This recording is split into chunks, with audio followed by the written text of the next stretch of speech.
ಹಾಕ್ತಾ ಇದ್ದಂತಹ ಸಚಿವರಿಗೆ ಶಾಕ್ ಇದೆ.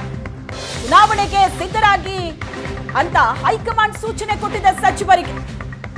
ಹೈಕಮಾಂಡ್ ಸೂಚಿಸೋ ಸಚಿವರು ಸ್ಪರ್ಧಿಸಬೇಕು.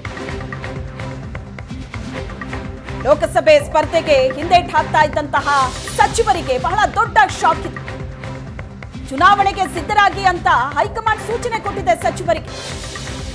ಹೈಕಮಾಂಡ್ ಯಾವ ಸಚಿವರ ಹೆಸರನ್ನ ಸೂಚಿಸುತ್ತೋ ಅವರು ಸ್ಪರ್ಧೆ ಮಾಡಲೇಬೇಕು. ಸ್ಪರ್ಧೆಗೆ ಹಿಂದೇಟು ಹಾಕೋ ಸಚಿವರು ಅಭ್ಯರ್ಥಿಯನ್ನ ಗೆಲ್ಲಿಸಬೇಕಾಗತ್ತೆ. ಅಭ್ಯರ್ಥಿ ಗೆಲ್ಲಿಸೋ ಜವಾಬ್ದಾರಿ ಸಚಿವರ ಹೆಗಲಿಗೆ ಹಾಕಿದೆ ಹೈಕಮಾಂಡ್. ತಗೊಂಡ್ಮೇಲೆ ಅದರಲ್ಲಿ ವಿಫಲರಾದ್ರೆ ಅವ್ರ ತಲೆದಂಡ ಆಗುತ್ತಾ? ಆ ಸೂಚನೆ ಬಂದಿದೆ ಸಭೆಯಲ್ಲಿ. ಅಲ್ಲ, ಆ ರೀತಿನೂ ಹೇಳಿದ್ದಾರೆ. ಅಂದ್ರೆ ಜವಾಬ್ದಾರಿ ನೀವು ಹೆಚ್ಚು ಸೀರಿಯಸ್ ಆಗಿ ತಗೊಂಡು ಮಾಡಿ ಅಂತ ಹೇಳಿ ಅದರ ಅರ್ಥ. ಅದನ್ನ ತಲೆದಂಡ ಮಾಡೋದು ಅದೆಲ್ಲ ಅವರಿಗೆ ಬಿಟ್ಟಿರೋದು.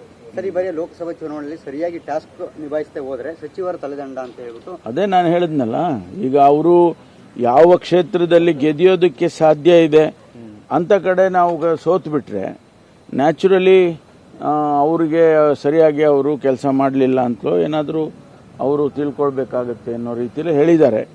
ಅದನ್ನ ನಾವು ಕೂಡ ಅಷ್ಟೇ ಸೀರಿಯಸ್ ಆಗಿ ತಗೊಳ್ತೀವಿ. ಅದು ಸಿಎಂ ಡಿಸಿಎಂಗೂ ಅಪ್ಲೈ ಆಗುತ್ತೆ ಸರ್? ಅದು ಗೊತ್ತಿಲ್ಲ, ಯಾರಿಗೆ ಅಪ್ಲೈ ಆಗುತ್ತೆ ಗೊತ್ತಿಲ್ಲ. ನಮಗೆ ಜನರಲ್ ಆಗಿ ಒಂದು ಸ್ಟೇಟ್ಮೆಂಟ್ ಮಾಡಿದ್ರು ಅವರು, ನೀವೆಲ್ಲರೂ ಸೀರಿಯಸ್ ಆಗಿ ತಗೋಬೇಕು, ಸರಿಯಾಗಿ ತಗೊಳ್ಳಿಲ್ಲ ಅಂತಂದ್ರೆ ಮುಂದೆ ಕಷ್ಟ ಆಗುತ್ತೆ ಅಂತ ಹೇಳಿದ್ದಾರೆ.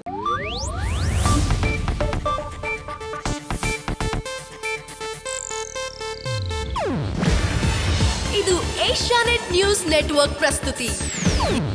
ನೀವು ನೋಡ್ತಿದ್ದೀರಾ ಏಷ್ಯಾನೆಟ್ ಸುವರ್ಣ ನ್ಯೂಸ್.